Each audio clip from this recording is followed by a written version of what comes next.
Columbus Station did not have a military designation. That was the first thing the Galactic Council's Investigation Commission noted in its preliminary report, 17 days after the attack, that Columbus Station, at the time of the Heron strike, was classified under international space law as a civilian research and habitation installation, Category 2, non-military, no weapon systems beyond standard point defense rated for debris mitigation. The Commission noted this in paragraph 4 of its 26-page preliminary report, between a description of the station's orbital parameters and a table of its operational specifications. It noted it accurately, clinically, and without particular emphasis. The Commission had clearly never been to Columbus Station. Columbus Station had been home to 14,211 people.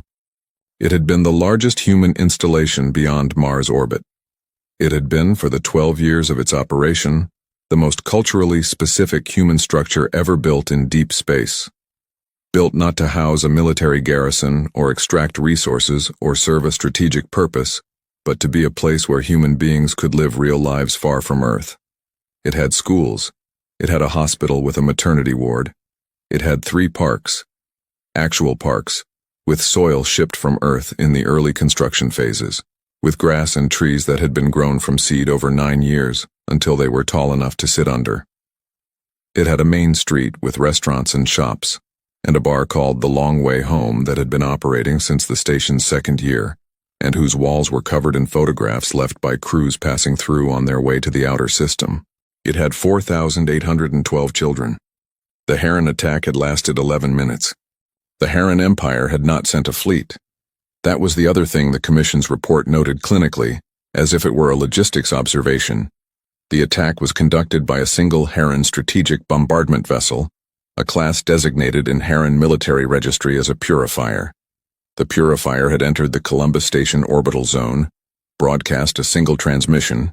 The Commission included the text in an appendix, translated from the Heron command dialect, and then fired its primary weapons at the station for 11 minutes until the station ceased to exist as a coherent structure. The transmission had said, "This installation exists within a system the Heron Empire has designated as a future acquisition zone. Civilian populations are advised to vacate all non-Heron structures within this zone immediately. Non-compliance will result in enforcement action." Enforcement action. 14,211 people. The transmission had arrived with 40 seconds of lead time before the first shot. There were 904 survivors. They survived because a cargo hauler, the UES Meridian, had been docked at Columbus Station's external port during a scheduled resupply run, and its captain, a man named Tom Briggs, 41, from Salt Lake City, Utah, had heard the broadcast and made a decision in 37 seconds that saved everyone he had room for. He had filled his ship with children. He had not had room for all of them. He had had room for 904 people, and he had saved 904 people, and he had watched Columbus Station die through his rear viewport while he ran, and he would carry that viewport view for the rest of his life. The Meridian's emergency beacon reached the nearest UEN relay in 4 hours. The relay transmitted to Earth in 11 minutes. The confirmation of what had happened to Columbus Station reached Admiral Sarah Chen at 0217 hours, in her quarters at Space Force Command, Mars, where she had been asleep. She was not asleep after that. She read the preliminary intelligence package, the Meridian sensor records, Briggs's account, the spectral analysis of the debris field, sitting at her desk in the dark with the lights off, because she had not remembered to turn them on and had not noticed. She read it twice. She read the appendix with the Heron transmission text 3 times. 40 seconds. She sat with that number. She had been tracking the Heron Empire's expansion pressure in this sector for 22 months. She had filed 3 separate threat assessments, each more urgent than the last, each recommending a specific military response posture that would have made Columbus Station defensible. The assessments had gone to the Joint Military Council, been reviewed, been assessed as politically premature given the current diplomatic engagement with the Heron, and had been filed. The diplomatic engagement with the Heron Empire had produced in 22 months 3 rounds of talks and a preliminary framework for a non-aggression understanding that had not been signed. 14,211 people. 904 survivors. 4,812 children, of whom 904 total survivors included an unspecified number. Chen sat in the dark for 6 minutes. Then she turned on the lights and she started making calls. The first call was to the Joint Military Council. The second call was to the President of the United States. The third call was to a man named Colonel Duke Reeves, who was at Outpost 7 in the Void, overseeing infrastructure expansion, and who answered on the second ring because it was Reeves, and Reeves always answered on the second ring because he had learned a long time ago that Chen's calls at unusual hours were the important ones. "Duke," she said, "I need you back on Earth in 48 hours. "What happened?" he said. She told him. There was a silence on the line. The specific silence of a person processing something too large for immediate words. "Columbus," he said finally. "The kids." 904 survived, Chen said. Briggs saved everyone he could fit. Another silence. "What are we doing?" Reeves said. And Chen, Admiral Sarah Chen, who did not use words carelessly, who had spent 30 years choosing every word she said in professional context with the precision of someone who understood that words were instructions and instructions had consequences, said the thing she had been sitting with in the dark for 6 minutes. "Everything," she said. "We are doing everything." The emergency session of the United Earth Council convened 31 hours after the Columbus Station attack. Chen did not testify. She was not there to testify. She was there because the president had asked her to be present, and because she had 4 things with her: a tablet containing the complete Heron Empire expansion intelligence file, a folder with 3 unimplemented threat assessments bearing the Joint Military Council's review stamps, a set of retaliatory operational plans that she had drafted in the 14 hours since the attack under the classification level that required the Council's explicit authorization, and a very specific kind of patience. The Council needed to grieve before it could decide. Chen understood this.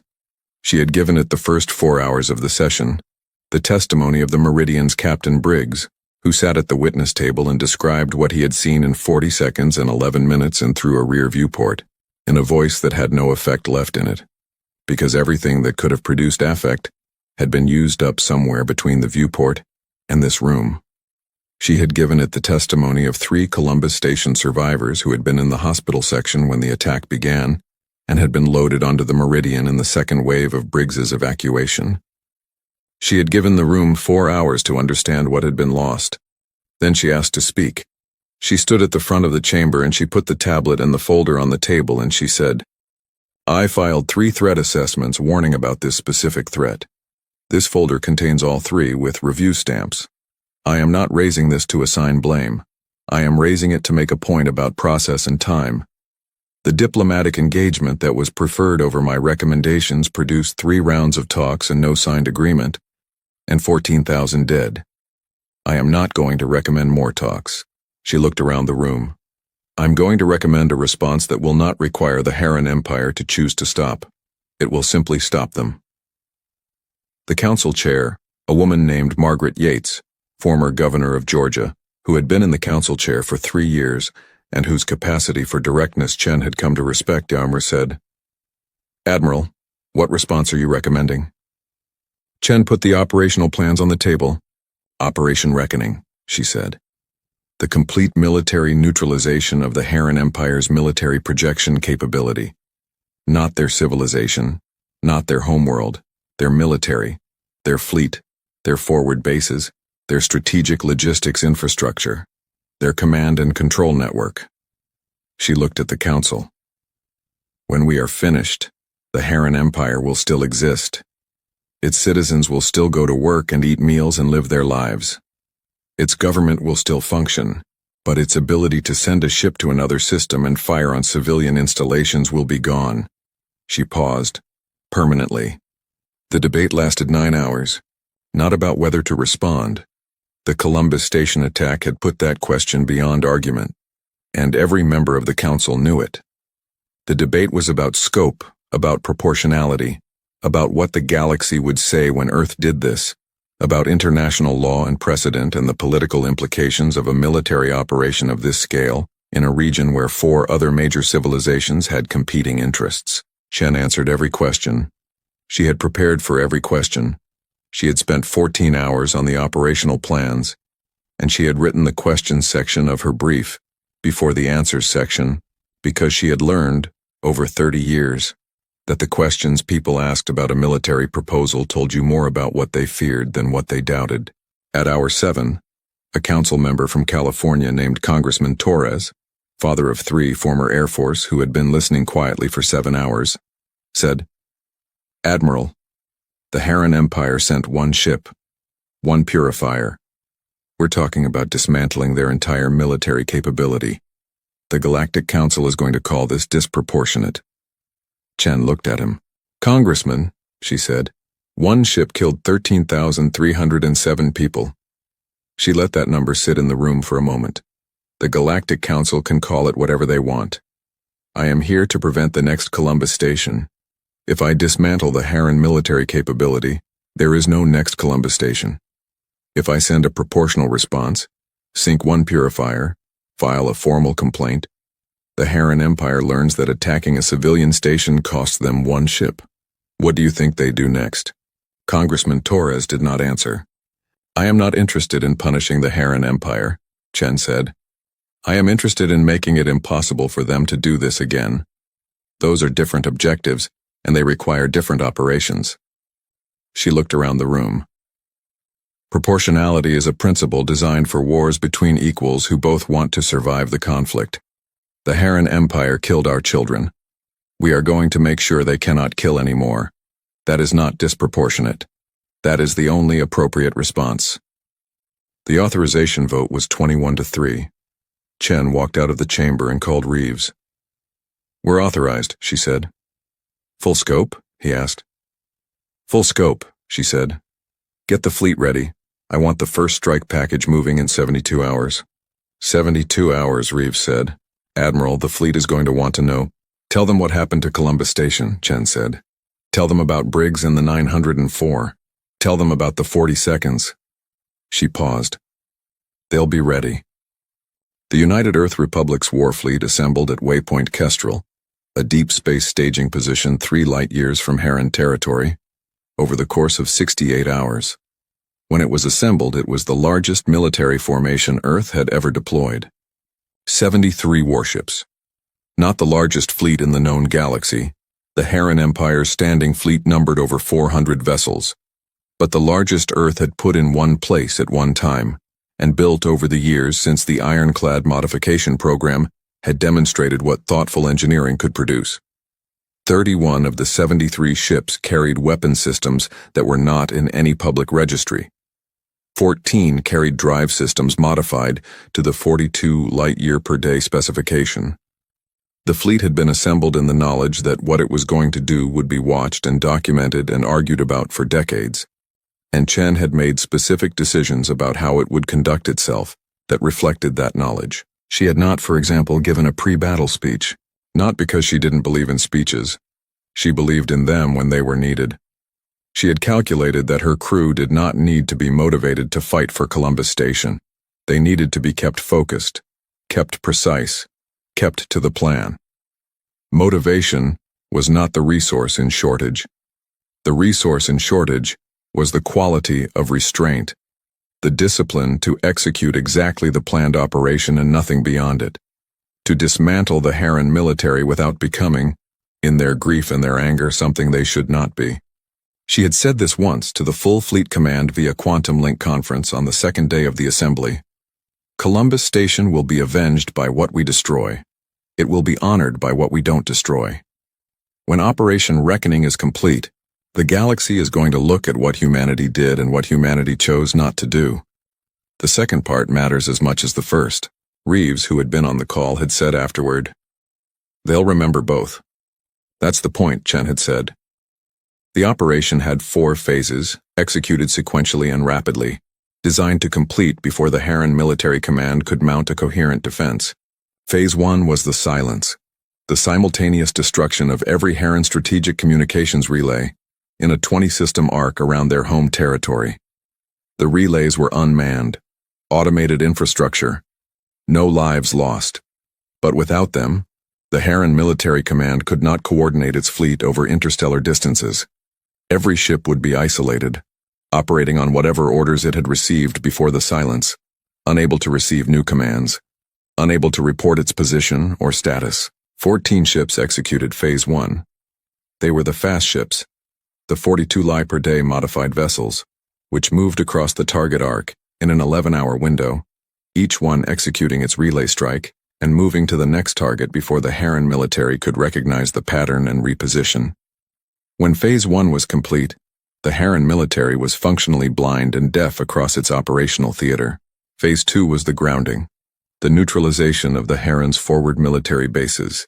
17 installations across 5 systems, each one housing ships, fuel, weapons, and the logistical infrastructure that allowed the Heron fleet to operate at distance from its home system.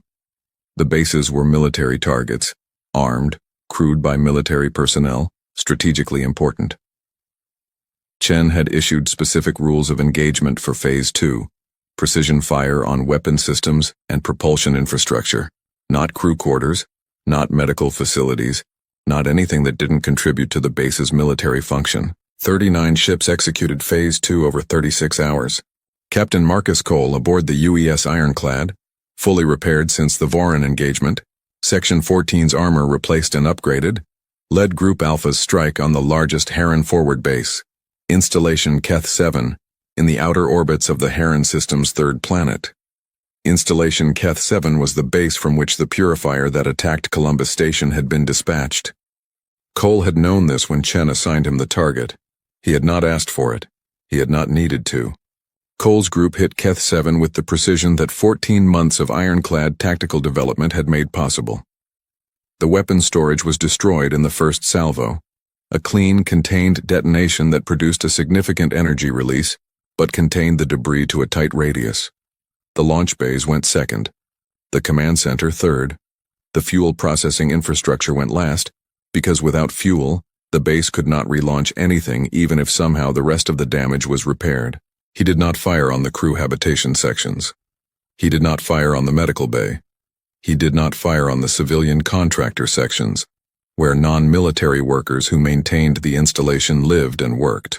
When the strike was complete, Installation Keth 7 could not function as a military base. Its crew was alive. Its civilian workers were alive. Everything that killed and launched was gone. This was, Cole had understood when Chen briefed him on the rules of engagement, the difference between what they were doing and what had been done to Columbus Station. They gave 40 seconds, Cole had said during the briefing. We are going to give better than 40 seconds, Chen had said. Not because they deserve it, because we are not them. Phase 2 ended with 17 Heron forward bases reduced to non-functional status, and 0 Heron military personnel casualties confirmed. Wounded, documented, and reported. Killed, none, by Chen's operational record. The Galactic Council received its first emergency notification 6 hours into Phase 2. Phase 3 was the one that required Chen to be present, not strategically present, not in a command post 9 light minutes away watching feeds and making decisions. Present on a ship, in the engagement, because Phase 3 was the Heron fleet itself, and the Heron fleet was not unmanned communications infrastructure or forward bases with precise target lists. The Heron fleet was 412 warships, now operating without command coordination, without reliable intelligence on what had happened in the past 48 hours, scattered across their operational theater in the isolated condition that Phase 1's silence had imposed on them. Scattered ships were not defenseless. They were just no longer an army. They were a collection of individual problems, each one potentially lethal, each one requiring the kind of tactical management that a remote command post could not provide with the precision the situation demanded. Chen was aboard the UES Resolution, the same carrier that Rear Admiral Cole had operated from during the Varath colony engagement, now upgraded, now carrying a strike complement that reflected everything the UEN had learned in the years since. She stood in the Resolution's Combat Information Center, and she directed Phase 3 the way a surgeon directed a complex procedure, with complete knowledge of the whole picture, with her best people handling the specific technical execution, and with the specific quality of sustained attention that could hold a dozen simultaneous threads without dropping any of them. The first challenge arrived at hour 4 of Phase 3. A cluster of 31 Heron warships had been operating in the outer systems when Phase 1's silence hit. Their last orders had been routine patrol rotation. Without new orders and without communications, their commander, a Heron fleet captain named Vrethsol, who would become in the post-war records one of the more interesting tactical figures of the engagement, had made a non-standard decision. Instead of holding position and waiting for orders, he had gathered every ship within his reach, combined them into a single formation, and begun moving toward the Heron home system, reasoning correctly that whatever had happened to communications, the answer was at the center. 31 Heron ships moving in formation, without coordination with the rest of the fleet, was exactly the kind of improvised response that Chen had anticipated as a possibility, but had not fully modeled, because it required a commander operating without orders to make a smart decision under uncertainty. Most commanders without orders held position. Vrethsol had moved. Chen respected this. It did not change what she needed to do about it.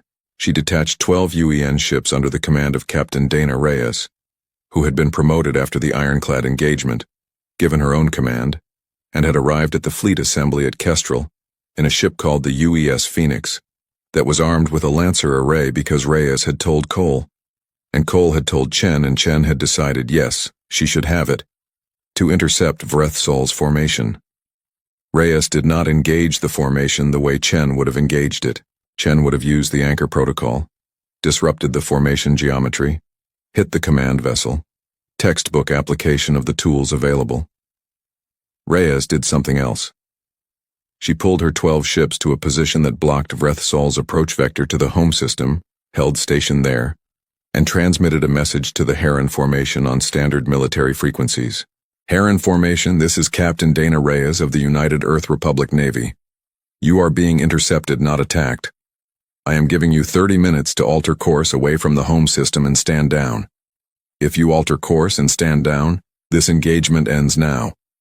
If you do not alter course in 30 minutes, I will disable your formation using weapon systems you have not encountered before. You will survive that engagement. Your ships will not be functional afterward. The choice is yours, and I am not going to pretend it's an easy one. 30 minutes. Chen, watching the feed from the resolution, listened to this transmission. She said nothing. She had not scripted it. Reyes had done that herself. 22 minutes later, Vrethsol's formation altered course. 31 ships in formation, turning away from the home system. Not retreating in the chaotic sense.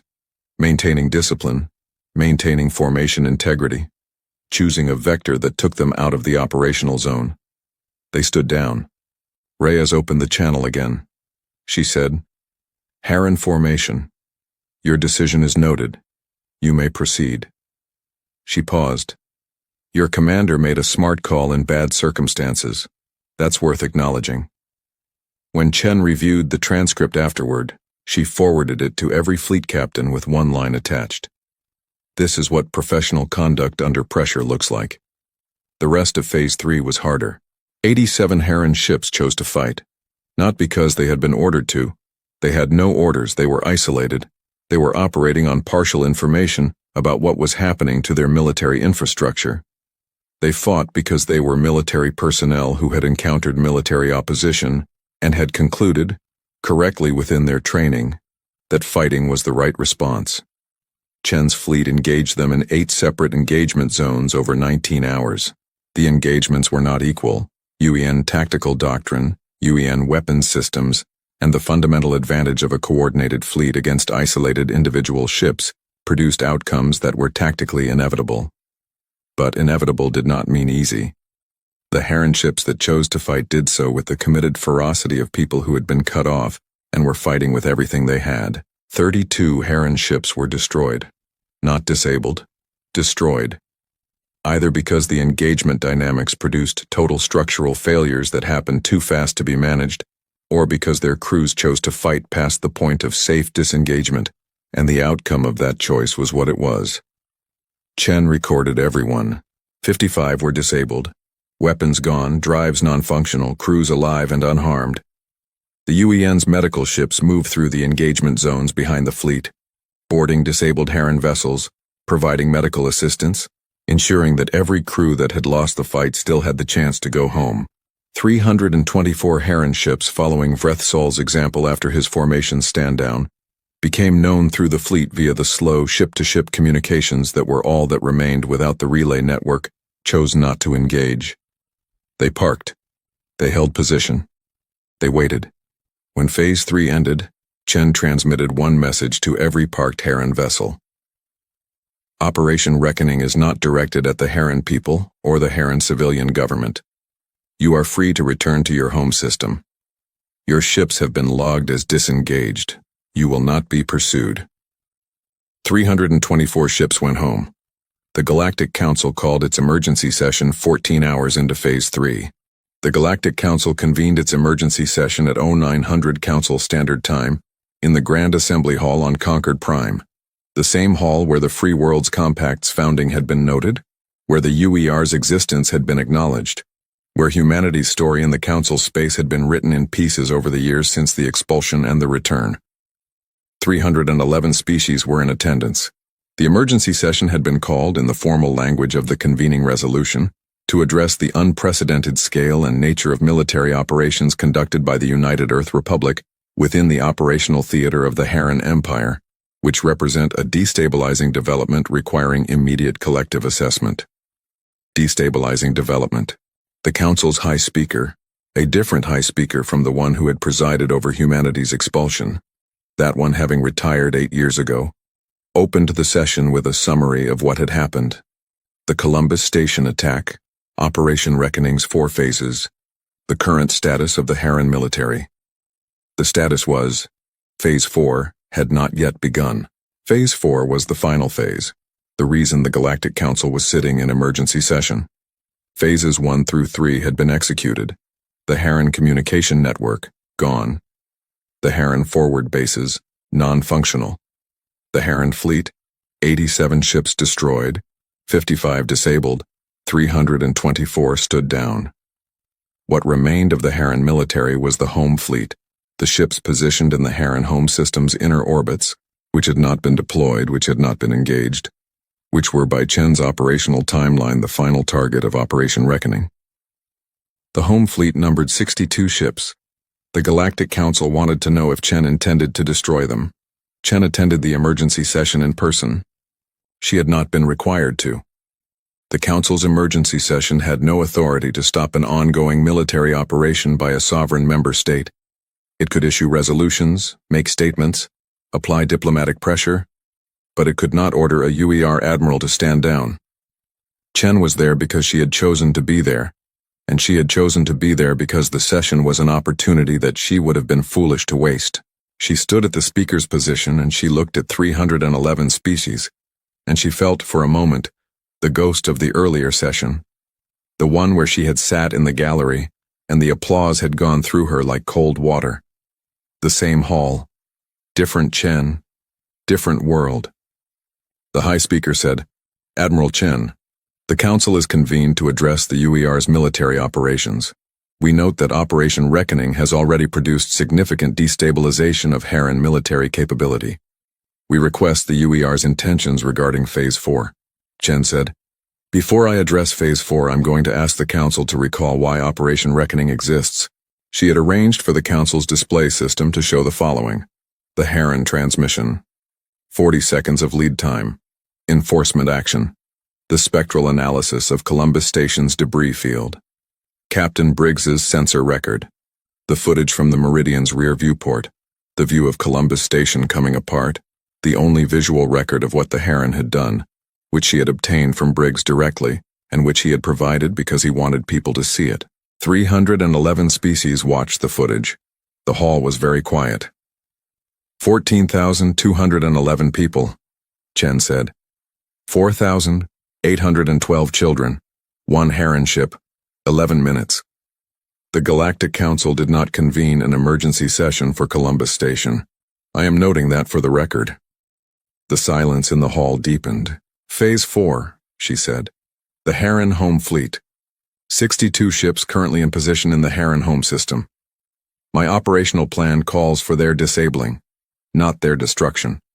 Weapons and drives. Crews unharmed. When Phase 4 is complete, the Heron Empire's ability to send a ship anywhere and fire on a civilian installation will be gone. Specifically, gone. Not reduced, not constrained, gone, the High Speaker said. Admiral, the Council is deeply concerned about the precedent this operation sets. The scale of the response, Chen said, is the point. I did not design Operation Reckoning to be proportional to the Heron attack. I designed it to make the question of proportion permanently irrelevant. If I take out the Heron military capability completely, not partially, not symbolically, completely, then the next Heron government or the next government after that cannot have the conversation about whether attacking another civilian installation is worth the cost, because the cost is the entire military. There is no calibration, there is no risk calculation, there is just, if you do this, you lose everything. She looked around the hall. I want to address the destabilization concern directly, she said. The Council is worried that what we've done to the Heron military will destabilize this region. I want to offer a different assessment. 14 months ago, the Heron Empire believed it could send a single ship to a civilian installation, fire for 11 minutes, kill 13,000 people, and face a proportional response. One ship for one ship. That belief, that calculation, was the destabilizing element. It meant that every civilization in this region was a potential Columbus station, as long as the Heron judged the political cost acceptable. She paused. We have changed that calculation permanently. The Heron Empire will never be in a position to make that calculation again. Every civilization in this region now knows that attacking civilians has a specific and total consequence. That is not destabilization. That is deterrence. Those are different things. The session continued for 6 hours. Many species spoke.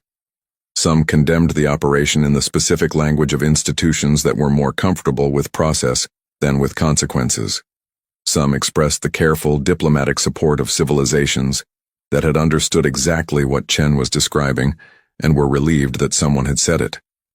2 species, a small coastal civilization called the Orin and the Sarathi, who had attended this council session as both Galactic Council members and founding members of the Free Worlds Compact, spoke last.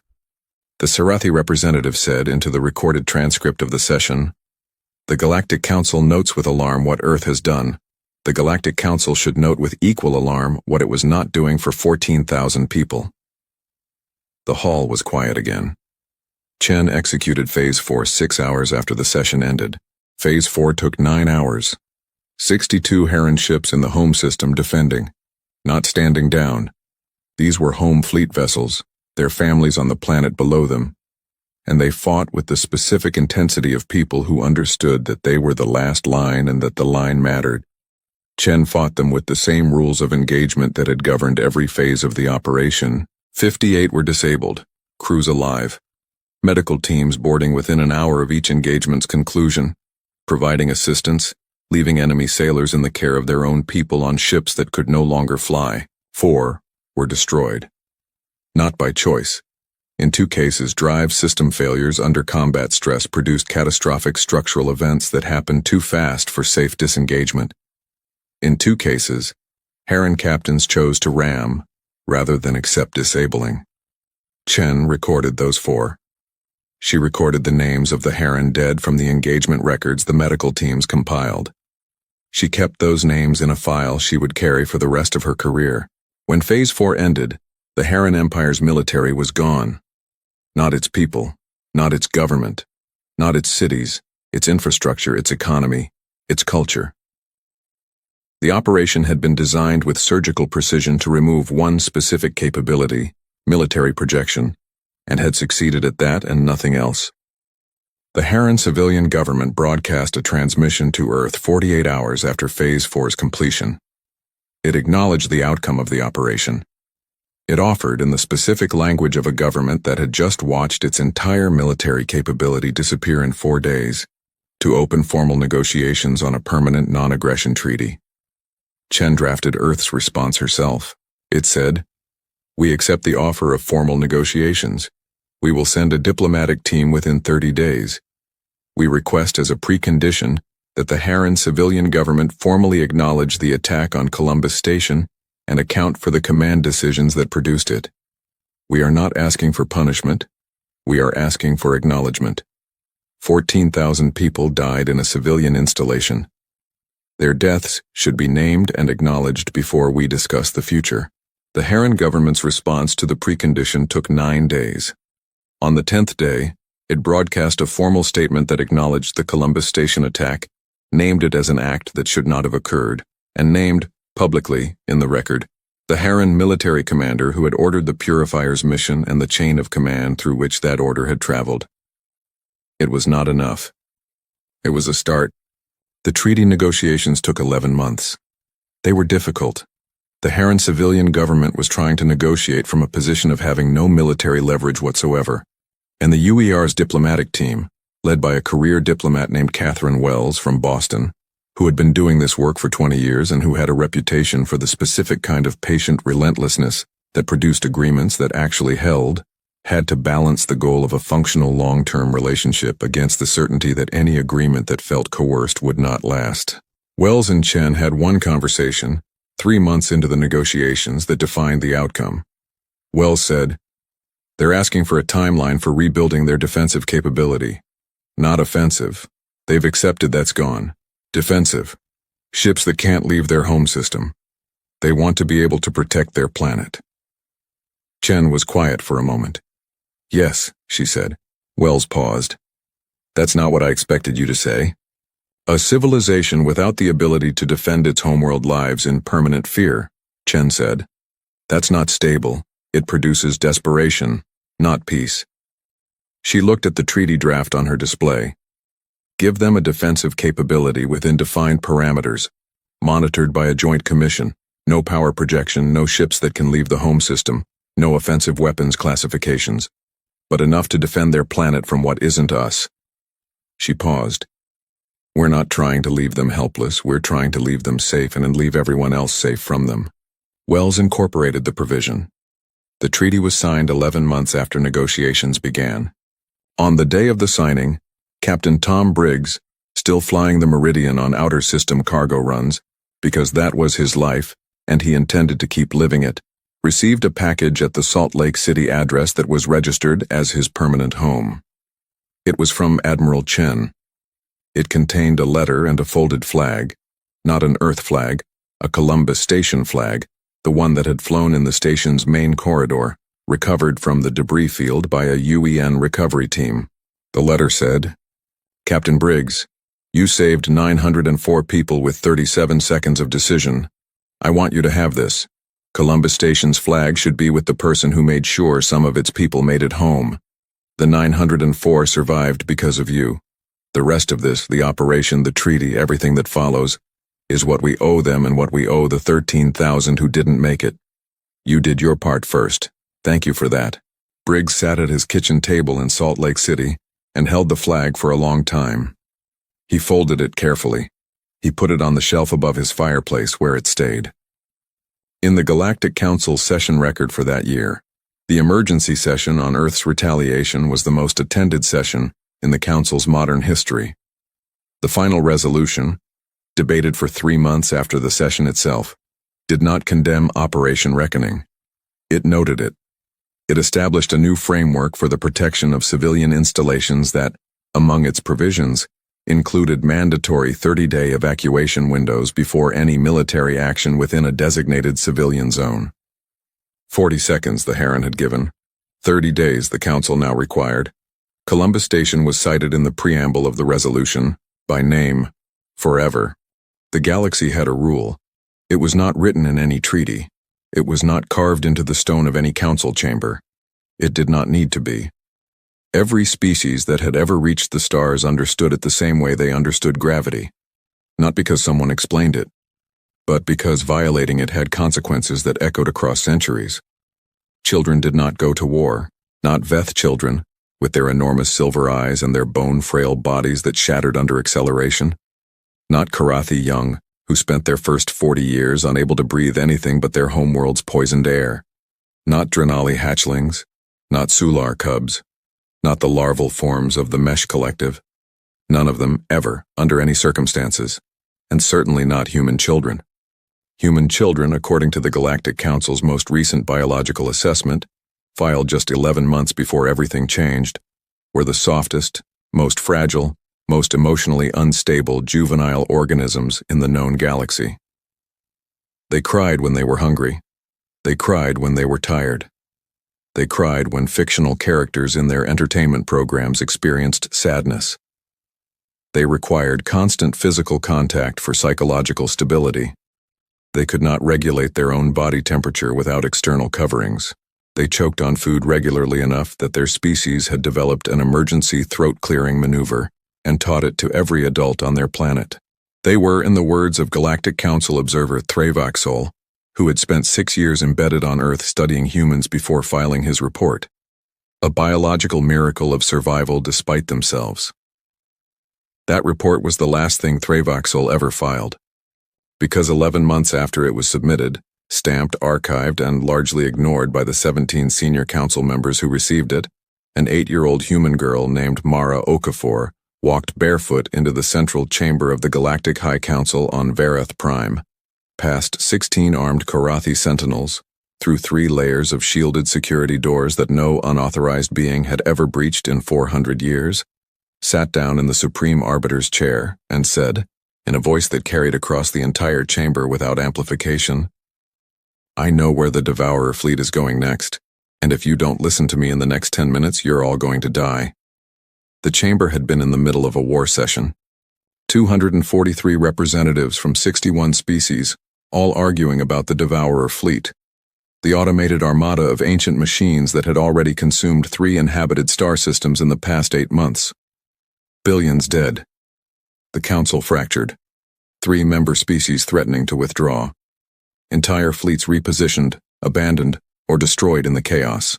The chamber went absolutely silent. Not because of what she said, because she was bleeding. Her left arm hung at a wrong angle. A deep laceration ran from her right temple down across her jaw. Her feet were bare and cut from what looked like broken hull plating. She was wearing a gray emergency evacuation suit, 3 sizes too large, the kind they sealed children into on ships preparing to be boarded.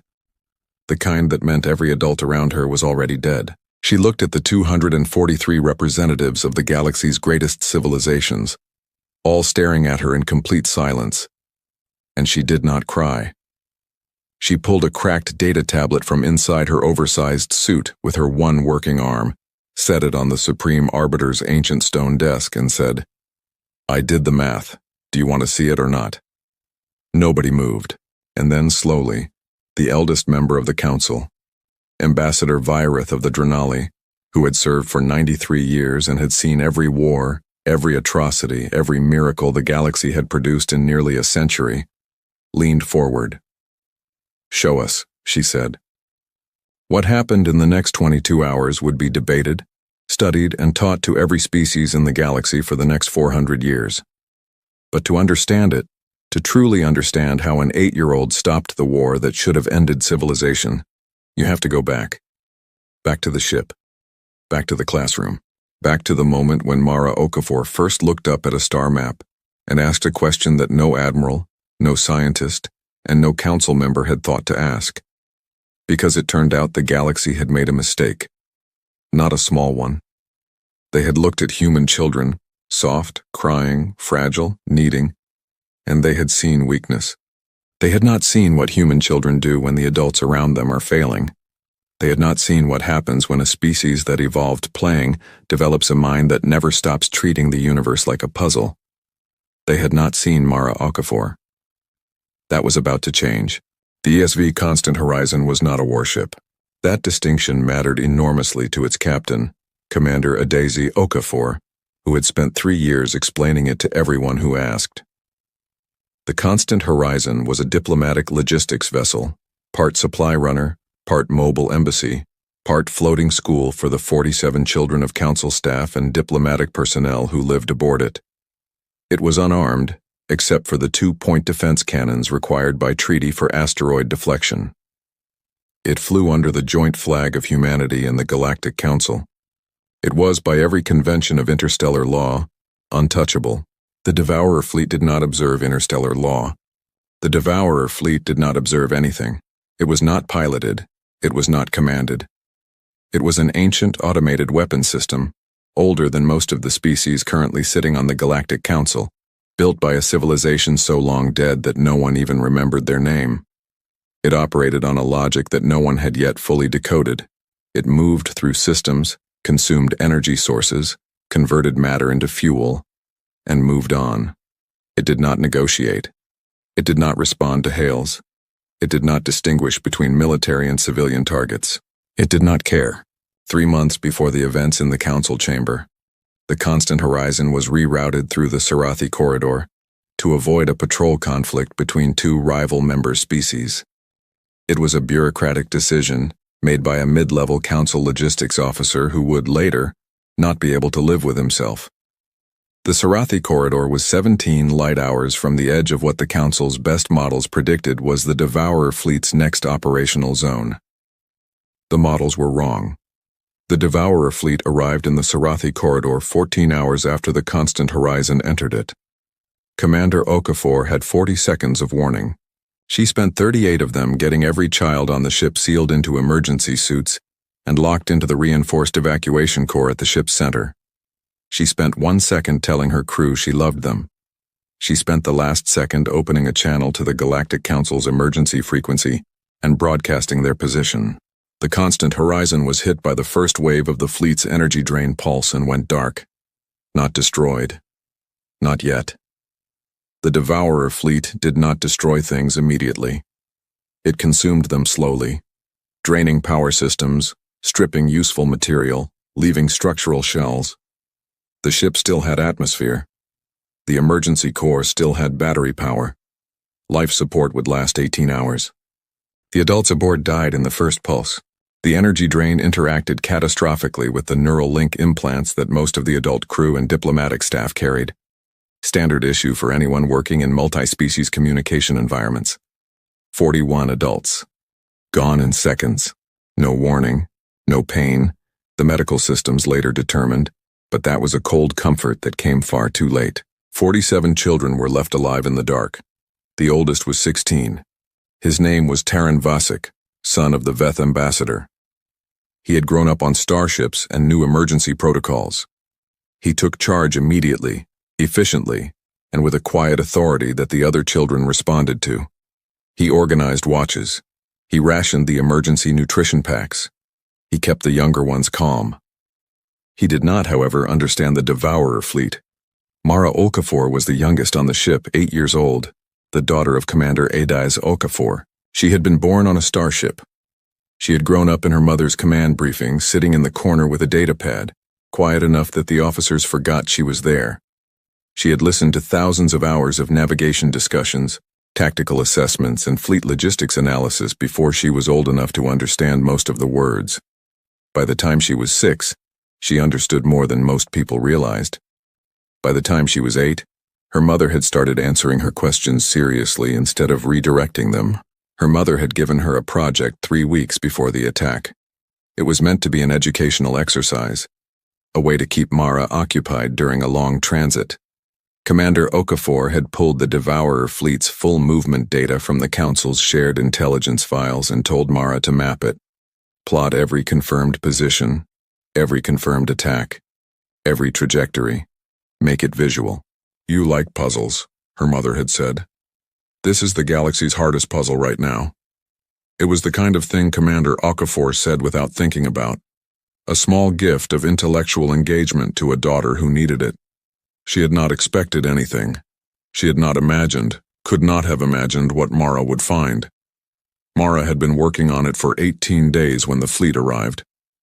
She had her tablet with her in the evacuation core. She had her maps. She had her work. And in the dark, with 46 other children breathing quietly around her, and 18 hours of air remaining, and the sounds of the Devourer fleet working its way through the dead ship outside, Mara Okafor kept working, because the puzzle wasn't finished yet, and somewhere in the back of her 8-year-old mind, shaped by years of listening to her mother think out loud, was a certainty that adults seemed to have lost somewhere along the way. The pattern meant something. It always meant something. You just had to find it. Taran found her at hour 4. He had been making his rounds, checking on each child, making sure no one was in shock, redistributing warmth blankets from the storage locker that had been cracked open in the initial impact. He came around the corner of the evacuation corps' inner ring and found Mara sitting cross-legged on the floor, her cracked tablet propped against a support strut, her finger moving across the screen in slow, deliberate patterns. "You should be sleeping," he said. He was 16 and trying very hard to sound like someone in charge. "I'm thinking," she said, without looking up. "Mara." "I'm thinking, Taryn." He looked at her screen. It was covered in dots, hundreds of them, color-coded, connected by thin lines in different colors. He recognized it vaguely as something to do with the fleet, but the specifics were beyond him. He was good at protocols. He was not particularly good at patterns. "What are you thinking about?" he asked, because she looked too focused to be scared, and he needed some of that energy. "It's not random," she said. "What isn't?" "The fleet." She tapped the screen. "Everyone says it doesn't have a plan, that it just moves and consumes, but it doesn't. Look." She held the tablet up toward him. He couldn't make sense of it. She lowered it again, apparently unsurprised. "It moves in a spiral. Not a perfect one, but close. It's covering ground in a specific order, like when Mom used to mop the floor on the ship. Starting from the outside and working in." Taryn stared at her. "You're comparing the most dangerous weapon system in the galaxy to mopping." "I'm comparing its movement pattern," she said patiently, in a tone that was extremely similar to her mother's, "to a systematic coverage algorithm, which mopping also uses. The comparison isn't the point." "Okay. The point is that if it's following a spiral, even an irregular one, then its next target isn't random. It's the next point in the sequence." She touched the screen again. "And the next point in the sequence is Vareth Prime." Taryn went very still. Vareth Prime was the seat of the Galactic Council, the political and symbolic heart of galactic civilization, home to 4 billion people. "Mara," he said carefully, "have you checked this?" 3 times. "Have you?" "I'm checking it a 4th time right now." He sat down next to her. Not because he fully believed her. He was 16 and she was 8, and the Council's best mathematicians and fleet tacticians had been analyzing the Devourer fleet for 8 months without reaching this conclusion. But there was something about the way she said it. Flat. Certain. No drama in it at all. The way her mother had spoken in briefings when she had already made up her mind about something and was simply waiting for everyone else to catch up. "If you're right," he said, "we have to tell someone. We have to get out first," she said, "and I'm working on that too." She had been working on that since hour 2. The evacuation corps had limited systems, but not zero systems. Emergency beacon, disabled by the fleet's pulse, she had checked. Short-range communications, jammed, same reason. The fleet's energy drain technology worked by broadcasting a suppression field across a wide electromagnetic spectrum. Nothing was getting through it, but the suppression field had been designed to neutralize energy signatures, weapons, drives, communications arrays. It had been designed by a civilization that had been extinct for longer than humanity had existed. It had not been designed with human children in mind. Specifically, it had not been designed to account for the fact that a diplomatic logistics vessel, carrying 47 children, would also be carrying, in the personal effects of an 8-year-old girl, a low-power shortwave radio transmitter. Handmade. A project from 6 months ago, built with parts scavenged from broken equipment with guidance from the ship's engineer, Mr. Vasconcellos, who had thought it was charming and had no idea he was participating in a future act of civilization-saving communication. The transmitter operated at a frequency so low, so outdated, so far below anything any modern civilization used for communication, that the fleet's suppression field simply didn't cover it. It was, in the most cosmic sense possible, too primitive to jam. It had a range of approximately 400 kilometers under ideal conditions. The nearest active council relay station was 11,000 kilometers away, but Mara had been thinking about that problem too. "We need to move the ship," she told Taryn at hour 6. He looked at her for a long moment. "The ship has no power." "The ship has no main power," she corrected. The emergency core has battery power, which runs the micro-thrusters on the evacuation pod, which aren't propulsion, they're attitude adjustment. But if we fire them in a sustained sequence instead of in correction bursts, we can generate about, she checked her tablet, 0.03 meters per second of delta V. It's not much, but over 6 hours aimed in the right direction, it moves us close enough to the relay station that my transmitter might reach. Taryn did the math in his head, slowly. Then, that uses all the battery power, life support goes with it. Yes. We'd have maybe 2 hours of air left. 1 hour and 47 minutes at the current oxygen consumption rate. The two of them sat with that for a moment. Either someone hears us in that time, Taryn said slowly, or we tried, Mara said simply. We still tried. He looked at her. 8 years old. Left arm broken from the impact. She'd set it herself against a support strut without saying anything about it, and he'd only noticed when he saw her wince at a particular angle. Face cut. Bare feet, because her boots had been in her room when the alert sounded. Completely calm. Your mom trained you well, he said. Something moved across her face. Just for a second. She trained me to solve problems, Mara said, so I'm solving them. She picked up her tablet. I'm going to explain the thruster sequence to you and Yenna and Dov. It'll take all three of you to operate the manual override from the pod bay. I need you to start in 40 minutes. Can you do that? He nodded. She was already looking back at the screen, checking the math a fifth time. The Council Relay Station AI logged an incoming signal at 3:14 Galactic Standard Time. It almost didn't flag it. The signal was so weak, so fragmented, so archaic in its encoding, that the AI's first pass classified it as cosmic background noise and moved to archive it.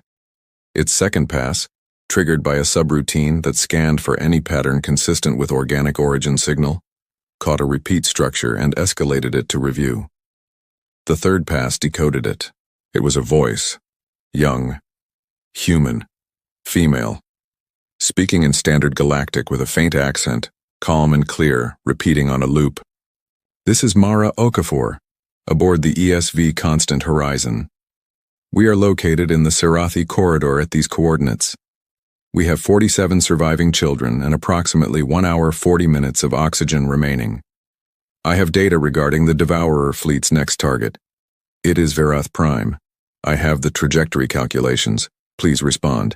This is Mara Okafor, aboard the ESV Constant Horizon. The relay AI escalated immediately to its highest priority flag. Within 3 minutes, the signal had reached Council Emergency Command. Within 7 minutes, a rescue fleet had been dispatched. Within 14 minutes, the first response ship had confirmed the Constant Horizon's position and was making maximum burn toward the Sarathi corridor. Within 19 minutes, 2 admirals and a Council intelligence director were listening to the full, looping message with expressions that none of them would later describe accurately when interviewed. Within 22 minutes, someone finally thought to send a message back. The response took 4 minutes to reach Mara's transmitter. She heard it through a static hiss, barely intelligible, and pressed the receiver against her ear hard enough to leave a mark. ESV Constant Horizon. This is Council Emergency Command. Message received. Rescue assets en route. ETA 41 minutes. Please confirm oxygen status. Mara looked at the life support display. 1 hour and 3 minutes remaining. 41 minutes until the first ship arrived. She pressed transmit. We'll be here, she said. Then she set the transmitter down, leaned her head back against the wall of the evacuation core, and for the first time in 14 hours closed her eyes. Around her, the children who had been awake and listening began to cry, not in despair, in relief. The kind of crying that only happens when the worst has passed and the body finally gives itself permission to feel how afraid it was. Mara did not cry, not because she wasn't afraid. She had been terrified for 14 hours. She was still terrified. The fear was a physical thing, sitting in her chest like cold metal. But she had learned from her mother that there was a time for fear and a time for function, and that the trick, the real trick, the hard one, was knowing which was which. Right now, she still had work to do. She picked up her tablet again. She had 41 minutes before the rescue ships arrived. The trajectory data needed to be organized into a format the council could actually use. She started typing. She did not go to the medical bay when the rescue ship arrived. The ship's doctor, a Veth female named Counselor Physician Arev, who had been on rescue deployments for 30 years and had seen things, tried.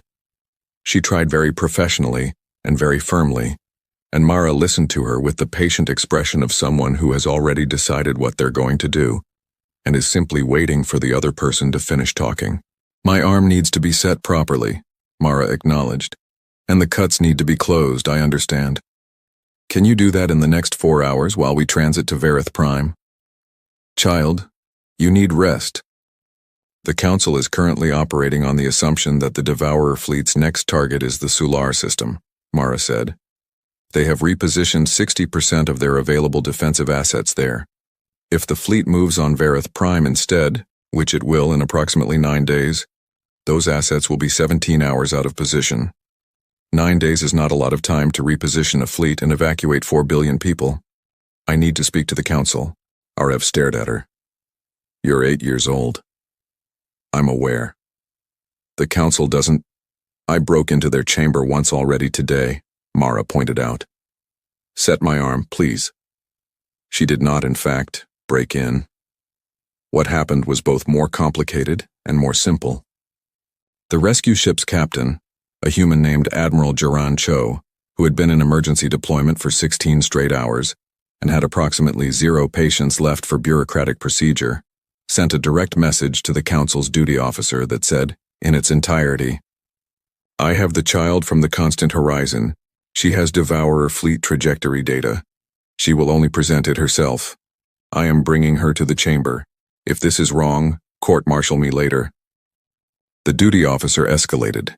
The escalation climbed. By the time the rescue ship docked at Vareth Prime Station, there was a debate happening at the highest levels of Council Emergency Command about whether to allow an 8-year-old human child into the war session. The debate ended when Ambassador Virith of the Drenali, 93 years old and done with all of it, said, she survived the Sarathi corridor and got a message out with a handmade radio transmitter. The least we can do is listen to her. The doors opened. She walked barefoot because she still didn't have boots. Later, many accounts of that moment would describe her entrance as dramatic, as something orchestrated, deliberately theatrical. Those accounts were written by people who hadn't been there and were constructing a narrative. The people who were actually in the chamber described something different. They described a small child walking with the careful, deliberate steps of someone whose feet were hurt, but who wasn't going to show it. They described a broken arm in a temporary brace. They described blood that the ship's doctor hadn't fully cleaned from her jaw. They described a cracked tablet held against her chest with her good arm, and eyes that moved across the chamber like someone taking inventory of a problem space. She was not performing. She was simply present. She sat in the Supreme Arbiter's chair because it was the chair at the front of the room, and she was small and needed everyone to see her. She set the tablet on the desk. She looked at 243 representatives of 61 species, and she said what she said. I know where the Devourer fleet is going next, and if you don't listen to me in the next 10 minutes, you're all going to die. The silence that followed was absolute, and then she began to explain. She was not nervous. She had been nervous before in ordinary life, before recitals, before tests, before the times her mother had asked her to present her schoolwork to the ship's officers as practice for speaking in front of people who are smarter than you think they are. She knew what nervous felt like. This was not that. This was the feeling her mother had described once quietly, after a particularly hard docking maneuver in bad conditions.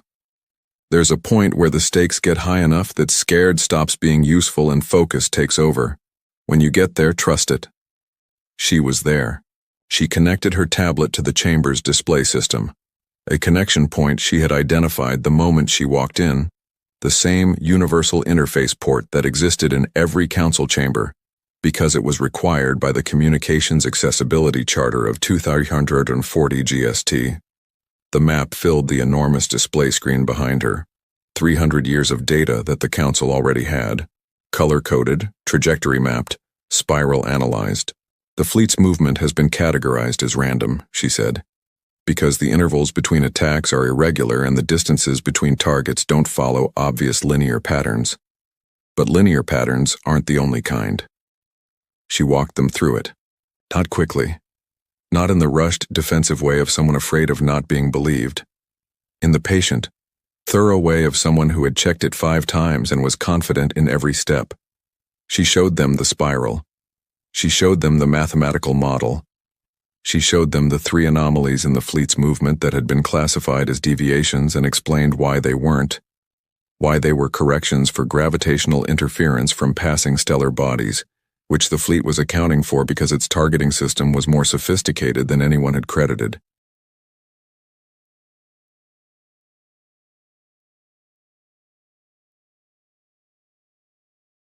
Then the questions started. Hard ones. Technical ones. From the fleet mathematicians who had been pulled into the session by emergency summons. From the AI analysts. From the Karate admiral who had the most tactical experience in the room and the least patience for anything that wasn't verifiable. Mara answered every question, not always quickly. Sometimes she had to check her tablet. Once she said, "I don't know, but the data should be consistent with," and then worked through it in real time, in front of the chamber, until it was. The Karate admiral asked the same core question 3 different ways, trying to find the gap in the model. There was no gap.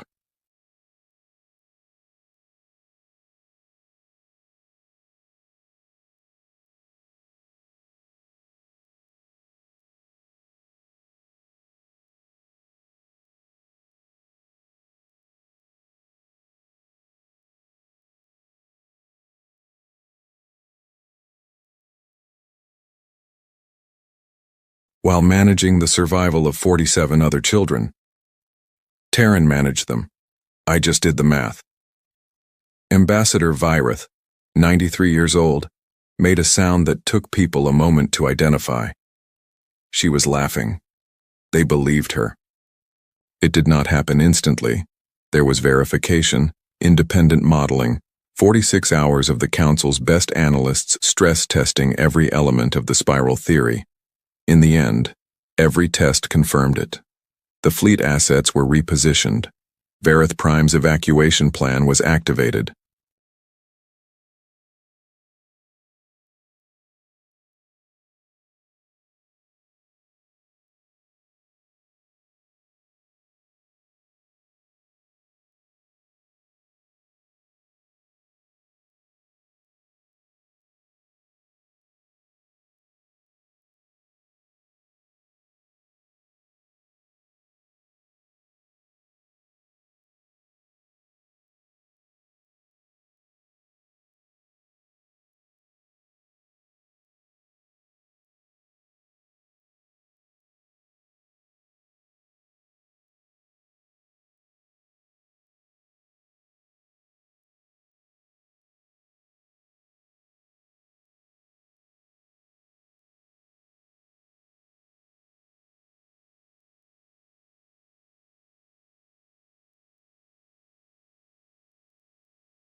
The celebration had been going on for 6 hours.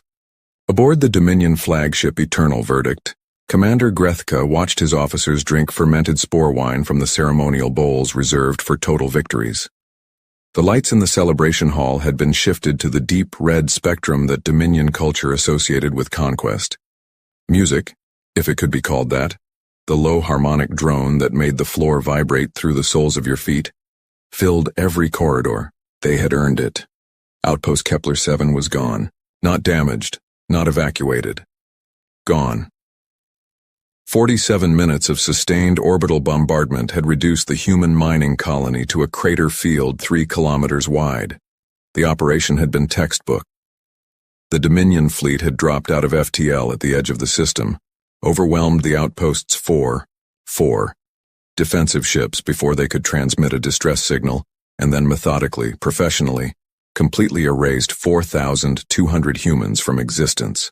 The humans had called it a civilian installation. Grethka called it a statement. The Dominion High Command had been debating for 3 years whether humanity was a threat worth addressing. The argument was always the same. Humans were expanding too fast. Their technology was advancing too quickly. Their habit of forming emotional attachments to every species they encountered was making them dangerously well connected across the galaxy. The counter-argument was equally consistent. Humanity was young, their military was small relative to their territory, and provoking them risked making the argument they were trying to prevent. Grethka had always found the counter-argument cowardly. You did not wait for a predator to mature. You struck while it was still manageable. You struck hard enough that the message could not be misread. You struck a civilian target because civilian targets were what a species fought to protect. And a species that understood its civilians were not safe would spend its energy on defense rather than expansion. It was, he had explained to High Command, not cruelty. It was geometry. They had given him the fleet. 41 warships, the finest in the Dominion's 3rd expansion force. He had not needed all of them. He had barely needed half.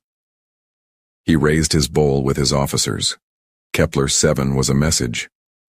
Now they would wait for humanity's response. There would be protests at the Galactic Council. There would be demands for reparations. There would be emergency sessions and strongly worded declarations. Humanity would bluster and grieve and threaten and ultimately, as all young species eventually did, calculate the mathematics of survival and stand down. It would take perhaps 3 weeks. Grethka was a patient commander. He drank. 14 hours later, his long-range sensors lit up. His tactical officer, Vren, came to him not running. Dominion officers did not run, but walking with the particular speed of someone who had decided that running would be appropriate, but was resisting the impulse out of training. Commander, long-range contact, edge of the system. Human response fleet, Grethka said, setting down his bowl. How many ships? I want to see their opening position before we... Commander! Vren stopped. It is not a fleet. Grethka looked at him. It is one vessel. The silence in the room was sudden and complete. Grethka stood slowly. He walked to the tactical display. He looked at the contact signature. He looked at it for a long time, his mind doing the work of a commander trained in 30 years of expansion warfare, cataloging, analyzing, categorizing. The contact was not a warship. It was not a carrier. It was not anything in the Dominion's database of known human military vessels. It was enormous. Larger than anything he had ever seen on a sensor display. Larger than anything he had ever heard of. It was moving slowly, deliberately, with the total absence of urgency that belongs only to things that have never needed to hurry. What is that? He asked quietly. Vren's voice was very carefully neutral. We don't know, sir. The vessel broadcast no weapons lock, no targeting signal, no ultimatum, no demand for communication. It simply arrived, and stopped, and waited. And then, after a long silence that Grethka would later describe as the most frightening 14 seconds of his life, a single transmission came through on the universal hailing frequency. Not from a fleet admiral, not from a government official, not from anyone with a title, from an engineer. Her voice was calm, unhurried, and almost gentle. My name is Chief Constructor Yara Ose. I represent the Kepler-7 Memorial Shipyard. You destroyed something of ours. We thought you should see what we build. The transmission ended. The shipyard began to open. The Kepler-7 Memorial Shipyard was not technically a weapon. This was a distinction that would later be debated at considerable length in both military and philosophical journals across 14 civilizations. The Dominion's legal team would argue, with genuine effort, that it constituted an act of war. Human legal scholars would respond with equal effort that a shipyard was by definition a construction facility, and that the Dominion was welcome to submit a formal grievance to the Galactic Council. The Galactic Council, when this was eventually proposed, declined to hear it. What the shipyard was technically was this: a mobile deep space manufacturing installation 270 kilometers long, crewed by 40,000 engineers, metallurgists, weapons designers, and construction workers, carrying within its massive internal bays enough raw material to build a medium-sized human city. Or, if the engineers were so inclined, an entirely different kind of structure. Earth had built it in secret, not covertly exactly. The hull was not hidden, the construction records existed, the requisition orders were filed through normal procurement channels. It was a secret in the way that a thunderstorm gathering over the horizon is a secret, visible to anyone who was looking, invisible to everyone who had decided not to. The Dominion had decided not to look. 3 years ago, after the high command debate that Grethke had won with his geometry argument, a different debate had been quietly happening on Earth. It was not in the Senate. It was not in the military high command. It was in a conference room in Cape Town, among 17 people whose job titles were collectively so boring that no foreign intelligence service had ever thought to surveil them. They were construction planners. They had been presented with a single question by the Director of Strategic Infrastructure, a small and perpetually tired woman named Dr. Amara Diallo. If a hostile civilization strikes a human colony, what is the most efficient response? The traditional answer was a military one: build more warships, deploy more fleets, establish defensive perimeters, respond with force proportional to the threat, escalating if necessary. Dr. Diallo had listened to the traditional answer and then asked a follow-up question. What if proportional force is not the message we want to send? The room had gone quiet. What if, she had continued, we wanted to send a message that could not be misread? Not, we will fight you. Something more fundamental. Something that answers the geometry argument before it is made. She had pulled up the proposal that her team had been working on for 8 months. She had walked them through the numbers, the construction timeline, the material requirements, the crew manifest, the power systems. She had explained what it would do. The room had stayed quiet for a long time after she finished. Then the Chief of Naval Construction had said very quietly, "They'll see it coming." "Yes," Dr. Diallo had agreed. "That's the point, isn't it?" "Yes," she had said again. "That is exactly the point." The Kepler-7 Memorial Shipyard had been named before Kepler-7 was destroyed, because Dr. Diallo was a planner, and planners do not wait for the crisis to name the tool. It had been renamed in the 47 minutes of the bombardment, when the automated memorial registry updated the installation's designation as it updated for every human life lost in hostile action. Commander Grethke did not know any of this. What he knew was that the thing on his sensor display had opened its forward bays, each one large enough to dock a Dominion battlecruiser, and that inside those bays, in the cold light of the Kepler system's distant star, something was being assembled. He could see the components moving on his visual feed, massive, modular, fitting together with the smooth certainty of pieces that had been designed to become something specific.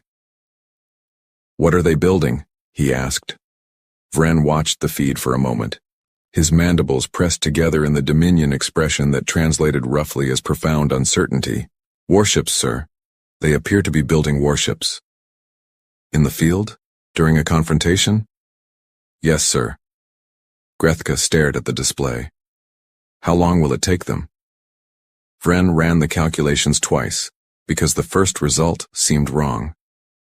"At their current construction rate," he looked up, 11 hours for the first vessel, 14 for the second. They appear to have They have 17 construction bays active simultaneously, sir. The celebration hall was very quiet now. The spore wine sat untouched in its ceremonial bowls. The harmonic music had been silenced 2 minutes after the contact alert. Grethka looked at his 41 warships on the tactical display. Then he looked at the 17 bays. He began to do mathematics. Chief Constructor Yara Osi had been building things since she was 4 years old. Her grandmother had given her a set of wooden blocks. Real wood, which was rare enough on Luna Station that she had understood without being told that they were precious. She had built towers with them. Then arches. Then load-bearing structures that redistributed weight across multiple points so they wouldn't fall. Her grandmother had watched and said nothing, which was how her grandmother expressed deep satisfaction. Yara had grown up and built larger things. HAB modules on Mars. The Callisto Deep Array. The second Titan ring. She had spent 30 years building structures in places where building was hard, which meant she had spent 30 years solving problems that most engineers never encountered, which meant she had developed a particular relationship with impossibility. She did not find it discouraging. She found it clarifying. When Dr. Diallo had called her 4 years ago and described the shipyard project, Yara had listened without interrupting, which was unusual for her, and then asked 3 questions. The first was about the primary construction material. The second was about the power generation system. The third was, how fast do you need it to build? Dr. Diallo had told her. Yara had been quiet for a moment. Then she had said, I'll need to redesign the assembly sequencing, and I want a crew of 40,000, not 30. And I want naming rights for the facility. Dr. Diallo had agreed to all 3. Now Yara stood on the primary observation deck of the Kepler 7 Memorial Shipyard and watched Bay 7 bring a destroyer's spine into alignment with the efficiency that only came from a team that had rehearsed the motion 10,000 times in simulation. Beside her, her deputy, a young engineer named Kofi, was tracking 17 simultaneous builds on his display tablet with the focused calm of someone who had learned from Yara that panic was a resource expenditure that could not be recovered. Dominion fleet is holding position, Kofi reported. No offensive movement, their comms are active, they're transmitting to Dominion High Command. Good, Yara said. You want them calling home? I want them doing exactly what they're doing. Watching, transmitting, making sure High Command sees everything we're building in real time. She looked out at Bay 3, where the second destroyer's hull was already sealed, and the weapons integration team had begun their work. The message isn't for the fleet, Kofi. The fleet is just the audience. Kofi looked at the Dominion ships on his display. 41 vessels. The most sophisticated warship design the Dominion had fielded in the current generation. Each one representing years of construction, billions in resources, the pride of an empire that had decided humanity was manageable. They could still attack, he said.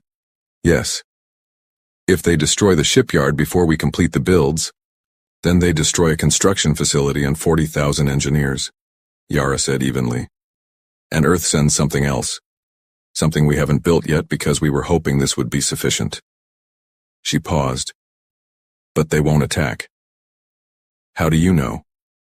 Yara watched Bay 7 for a moment. The destroyer spine had achieved perfect alignment.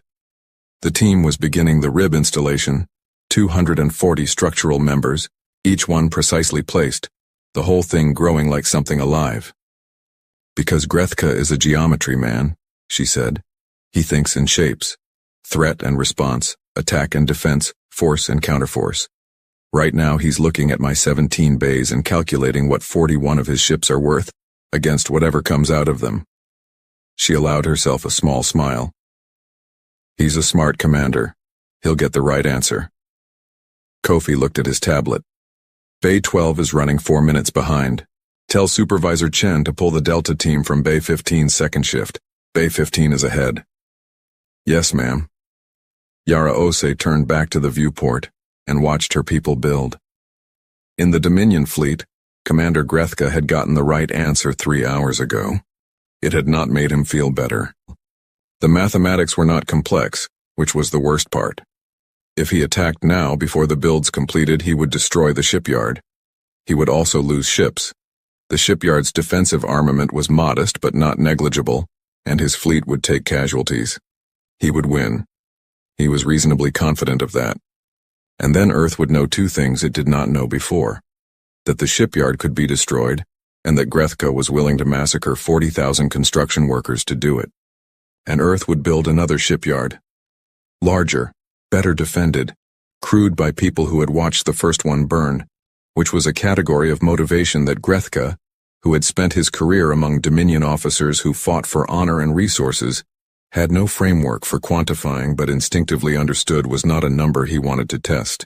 If he waited until the builds were complete, he would face whatever came out of 17 bays, in addition to 41 Dominion warships and the shipyard's own defenses. The mathematics of that scenario were significantly worse. The third option, withdrawal, had been unthinkable 6 hours ago. It had become thinkable 4 hours ago. It had become the only rational option 2 hours ago. He had not yet given the order. Not because he didn't know what to do, because giving the order meant something, and he was a Dominion commander, and he needed to understand what it meant before he did it. He opened a channel to the shipyard. Chief Constructor Osei. Her voice came back immediately as if she had been waiting. Commander Grethka. You understand what you are doing. I'm building ships. You are making an argument. A brief pause. Yes, I suppose I am. What is the argument? Yara Osei looked out at her 17 bays. Bay 7's destroyer was taking shape with the quiet momentum of something inevitable. Bay 3's was nearly complete. In Bay 1, the first finished vessel, a heavy cruiser, sat in final systems check, its running lights coming online one by one in the dark of the bay like stars igniting.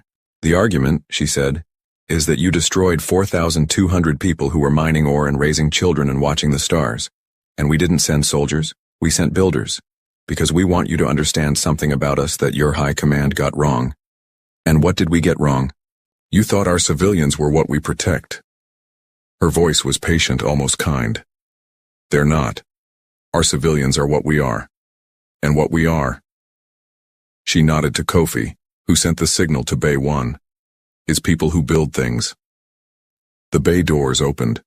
The heavy cruiser Kepler 7 remembers moved out into the light of the system's star for the first time, its hull still warm from construction, its weapon systems online, its crew of 400 at their stations. Grethka stared at it on his display for a long time. Then he gave the withdrawal order. The Dominion fleet's withdrawal was recorded by 17 independent sensor networks, filed with the Galactic Council's conflict registry, and transmitted to every major news outlet in the known galaxy within 6 hours. The headline wrote itself. Dominion fleet withdraws from Kepler system, retreats from single unarmed construction vessel. The framing was not entirely accurate. The shipyard was not unarmed, and the eventual fleet it had produced was not nothing. But headlines were not documents of precision, and the image that accompanied every broadcast told a story that did not require accuracy to land with devastating clarity. On the left, 41 Dominion warships clustered in defensive formation, moving at maximum FTL toward home. On the right, the Kepler 7 Memorial Shipyard, bay doors still open, 3 completed warships flanking it, and 14 more in various stages of construction. In the center of the frame, almost lost in the scale of everything around it, the crater field where outpost Kepler 7 had been, the Galactic Council convened within 48 hours. Not an emergency session, which would have implied a crisis requiring management, but in a special observational session, which was the Council's way of saying, we need to discuss what we just watched. The species that spoke most were not the ones with the largest militaries. They were the ones with the longest memories.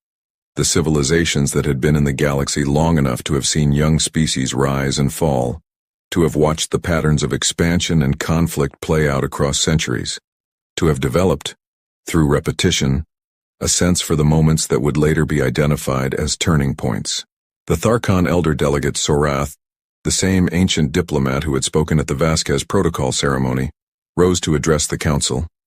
He had, at this point, spoken in this chamber more times than most civilizations had sent delegates. The room went quiet for him the way it always did. "We have spent," he said, "a considerable amount of time debating whether humanity is a military power, whether their warships are advanced enough, their fleet doctrine sophisticated enough, their commanders experienced enough to be considered a first-tier threat." He paused. "We have been asking the wrong question." He let that sit. The correct question is not whether humanity can fight. The correct question is what humanity does when you make them angry. He looked around the chamber. They built. In the system where you murdered their civilians, while your fleet watched, they built. They named the facility after the people you killed, and they used it to demonstrate something that no military exercise could demonstrate, and no diplomatic communique could convey. He sat down.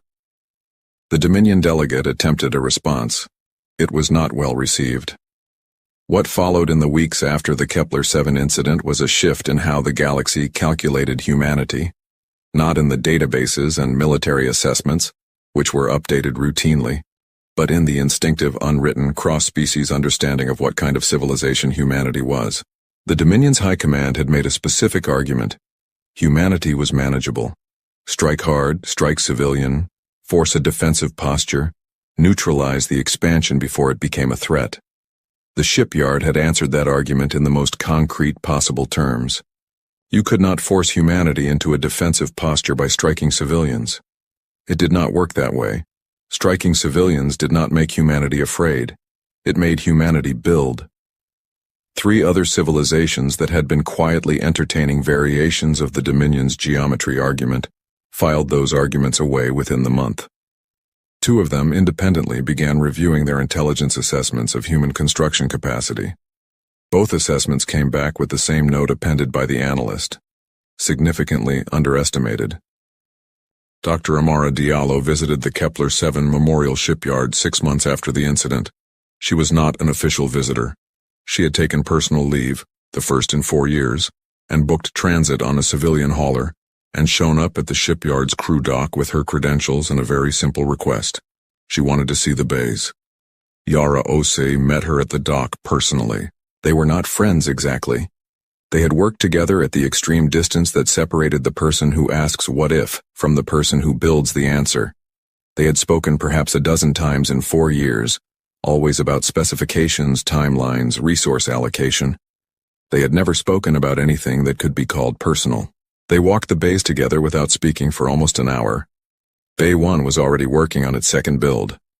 The heavy cruiser Kepler-7 remembers had departed for its assigned fleet posting, and the bay had been cleaned and reconfigured with the thoroughness of a space that understood its purpose was to be used again. The new keel was laid. The first ribs were going in. Bay 7 was on its 3rd destroyer. Bay 12, the one that had run 4 minutes behind, had made up the time and was ahead of schedule. Dr. Diallo stopped at the memorial wall near the shipyard's central hub. It had been installed 3 months ago, after a crew vote that had passed unanimously. It was a simple thing, a dark panel, floor to ceiling, with 4,200 names in small white letters, not organized by age or job title or home city. Alphabetical. Everyone equal in the list. She stood in front of it for a long time. "Did you know any of them?" Yara asked. "No." Diallo looked at the names. "You?" "One. A metallurgist I trained with at the Callisto facility 20 years ago. She'd transferred to Kepler-7 2 years before." Yara was quiet. She would have found the irony appropriate. A mining colony destroyed by people who didn't understand what humans do with raw materials. Dr. Diallo looked at the wall a while longer. Then she turned and looked at Bay 1. "Is it enough?" she asked. "What we sent, is it the right message?" Yara thought about it seriously because Diallo was the kind of person who asked questions seriously and deserved serious answers. "It's the true message," she said finally. "Whether it's enough depends on whether they're listening. And if they're not, then we build something larger." Yara said it without drama, the way she said most things, as a statement of construction fact. Materials, timeline, crew requirements. "We have the plans." Diallo looked at her. You already have plans for a larger one. I always have plans for a larger one. Yara almost smiled. That's what builders do. We don't wait to be asked. We see the space and we design what fills it. They stood together in the bay for a while, watching the second keel take shape in the hands of 40,000 engineers. Outside the shipyard in the cold and dark of the Kepler system, the crater field of outpost Kepler 7 drifted in its orbit. 4,200 people who had been mining ore and raising children and watching the stars. The Dominion had destroyed them to send a message about geometry, about shapes and forces, threats and responses, the cold mathematics of power. The shipyard floated above the crater like an answer. Not revenge, not justice exactly, though justice would come through the council in its slow and grinding way, something more foundational than either. A demonstration of what the Dominion had failed to understand and what every civilization watching the broadcast feeds had now been required to see. That when you hurt humanity, humanity did not recoil. It built. It built with the names of the dead on the hull. It built until the bays were full and the fleet was real and the stars above the crater field were no longer empty. It built because that was the answer to every argument about geometry, every calculation of manageable threats, every empire that had ever looked at a young civilization and decided the mathematics were in their favor. Humanity had different mathematics, and they had a lot of raw material.